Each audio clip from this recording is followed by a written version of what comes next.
Kamu lihat tuh orang-orang yang ada di sini. Paling mentok jadi pembantu di Jakarta. TKW ke luar negeri. Disiksa. Kadang-kadang dihukum pancung.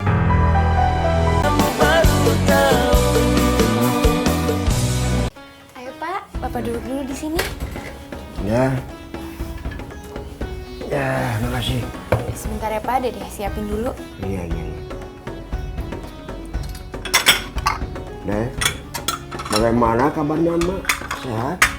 Alhamdulillah Pak, sehat.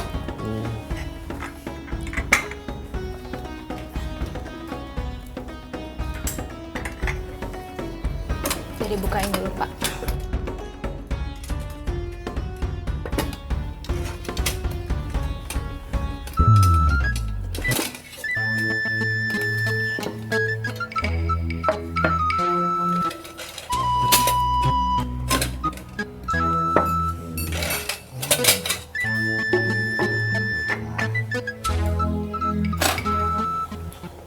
Kapan kamu mau pindahin barang-barang dari Cidahu? Insya Allah teh hari ini Pak, barang-barangnya mah udah siap, tinggal dikirim aja. Oh iya.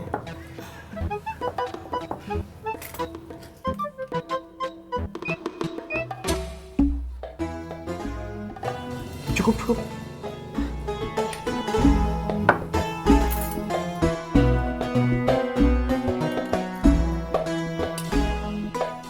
Mau pakai kuah Pak? Oh biar Bapak nanti yang ambil.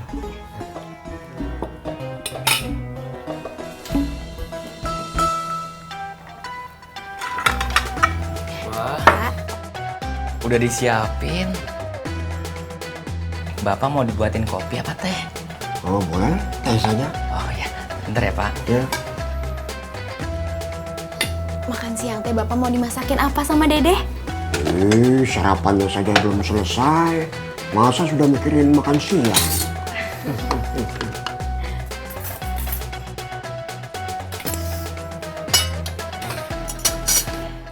Kalau Bioyo dapat agent yang lebih banyak, itu malah lebih bagus Bioyo. Dan kantor cabang itu bisa digunakan untuk rekrutmen agent. Iya Pak. Dan saya akan coba hitung ulang lagi skema bonusnya. Kalau seandainya masih bisa kita naikkan, saya akan naikkan. Supaya orang akan lebih tertarik lagi untuk menjadi agen TKW. Atau mungkin gajinya akan saya tambah. Kalau menurut saya ya Pak, lebih baik justru bonusnya dinaikin. Supaya orang itu lebih terpicu buat mencari TKW-TKW baru. Begini aja Bu Yoyo. Bu Yoyo bikin dulu skema penggajian dan skema bonusnya. Nanti akan saya pelajari, ya? Baik Pak. Ya. Kalau gitu saya pamit dulu ya Pak. Baik Bu Yoyo. Assalamualaikum. Waalaikumsalam.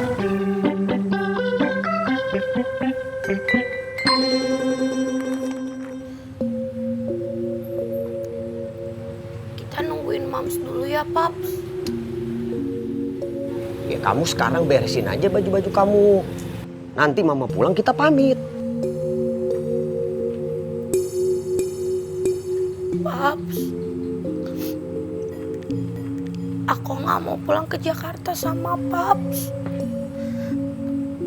Aku mau tinggal di sini aja sama Moms. Ini nggak salah denger nih. Hah?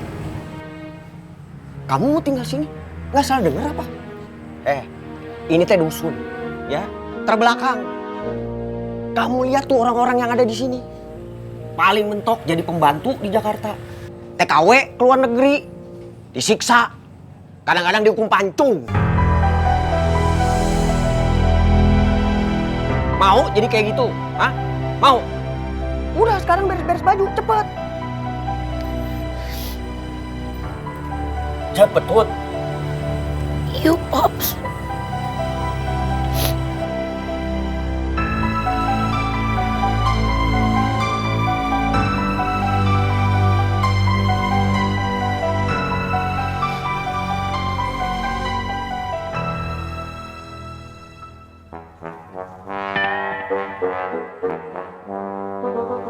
Assalamualaikum, Kang Tisna. Mari, Kang.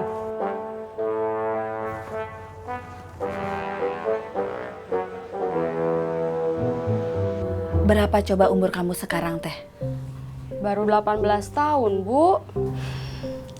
18 tahun teh sudah besar, Popon. Sudah sepantasnya kamu teh punya pasangan. Tapi Popon teh belum mau, Bu. Terus umur berapa kamu mau nikah? Nanti, Bu. Beberapa tahun lagi. Di atas umur 20.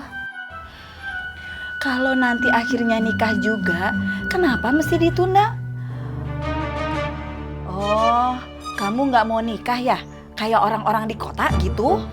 Ya mau atuh, Bu. Tapi teh nggak sekarang. Dengar Popon, dengerin ibu. Kalau kamu sekarang nikah, nanti kamu bakal enak. Nanti kalau anak-anak sudah besar, kamu masih muda. Bisa ketemu cucu, cicit. Perempuan teh ujung-ujungnya ngurus dapur dan ngurus anak. Kamu mau kayak orang di kota nikahnya sudah tua? Sibuk kerja, anak diurus orang lain. Buat apa kerja cari uang kalau anak gak keurus mah? Harusnya teh kerja cari uang teh buat urus anak. Makanya ibu teh kepengen kamu teh cepet nikah, punya anak, suami kerja, kamu di rumah ngurus anak. Pon, tugas utama perempuan teh bukan kerja cari nafkah, tapi ngurus suami dan ngurus anak. Ridho suami teh, ridhonya Allah. Dengar ibu, kamu lihat bos kamu, Ibu Yola dan Bu Dokter Clara. Gajinya besar, uangnya banyak, sekolahnya teh tinggi pisan. Tapi nikah aja takut. Buat apa hidupnya? Ibu teh gak kepingin kamu teh seperti itu, Popon. Popon, kita teh orang desa. Cara berpikir kita teh berbeda dengan mereka. Kamu inget gak teman kamu si Eis? Ingat gak? Teman SD kamu? Anaknya teh sudah besar-besar. Yang paling tua teh sudah mau umur 6 tahun. Sudah bisa bantu-bantu di sawah, Popon. Pikirin ya, Popon. Pikirin itu semua buat kebaikan Popon.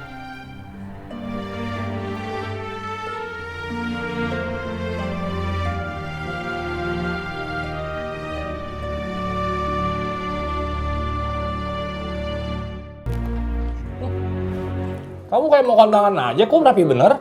Kondangan ke siapa, Kum? Bukan ke kondangan, Doi. Nyari kios. Kum, kios siapa yang hilang, Kum?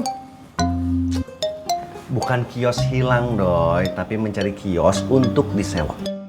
Oh. Emangnya kamu mulai kapan sih mau dagangnya? Ya tunggu Esi pulang.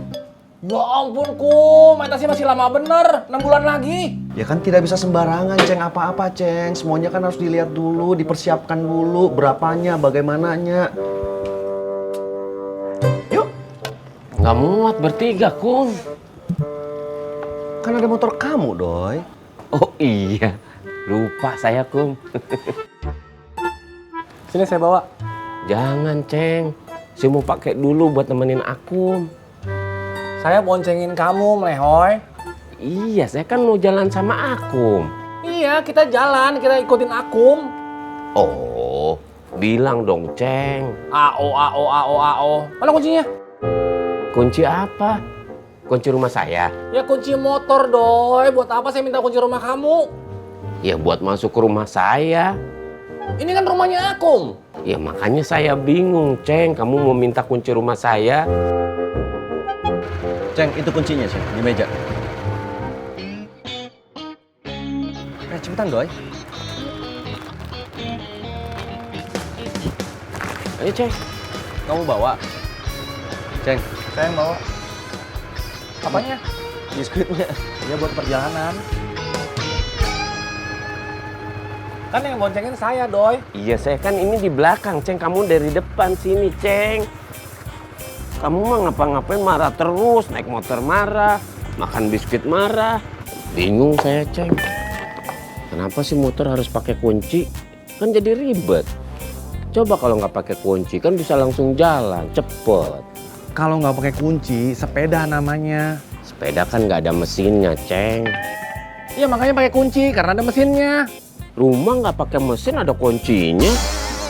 Oh, kamu jalan aja berdua sama Idoy deh, saya nggak usah ikut. Malas saya ngobrol sama dia terus. Ceng, Idoy, kamu diam dulunya, nggak usah banyak nanya dulunya. Oke? Iya, Kum. Orang saya ngomong begitu doang, dianya aja marah-marah terus. Idoy diam. Ya, Udah aja, Ceng. Kalau sekali lagi ngomong, saya turunin di jalan. Ini kan motor saya, masa saya yang diturunin? Ya udah saya yang turun. Ya udah aja. Idoy, diam.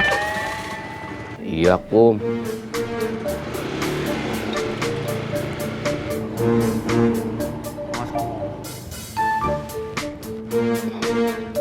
Ini saya diem. Jadi diem ah.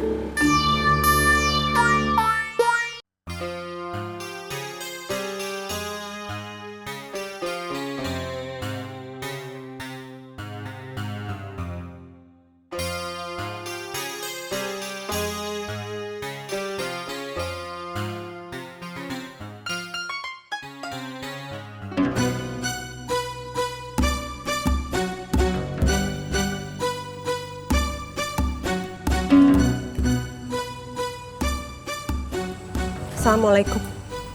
Waalaikumsalam. Yo, saya mau bawa Entut pulang. Enak aja kamu. Gak bisa. Udah berapa bulan tuh di sini? Saya nggak keberatan. Kok kamu enak aja ya? Datang tiba-tiba, nggak ada kabar berita. Terus mau bawa anak saya pergi gitu aja? Yo, kamu tuh ngomong seolah-olah kamu kasih banyak buat Entut.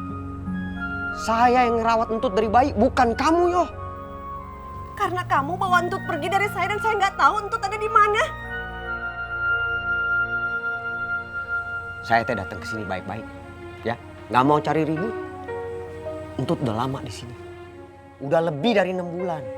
Saya nggak ada masalah. Saya sekarang mau ngambil Entut, kamu keberatan. Saya juga nggak mau cari ribut sama kamu. Tuti datang ke sini bukan karena saya jemput, karena dia kabur dari kamu. Dan Tuti berada di sini 8 bulan, bukan 6 bulan. 8 bulan dia di sini karena dia betah. Bukan, itu karena kamu pengaruhi. Kamu pasti ngomong yang jelek-jelek tentang saya, iya kan? Saya bukan orang seperti itu. Kamu sama keluarga kamu tuh yang begitu. Hobinya ngejelek-jelekin saya di depan Entut. 8 bulan Entut tinggal sama saya, kamu tanya sama dia. Pernah nggak sekalipun saya ngejelekin kamu atau keluarga kamu di depan dia? Nggak pernah. Sekalipun nggak pernah.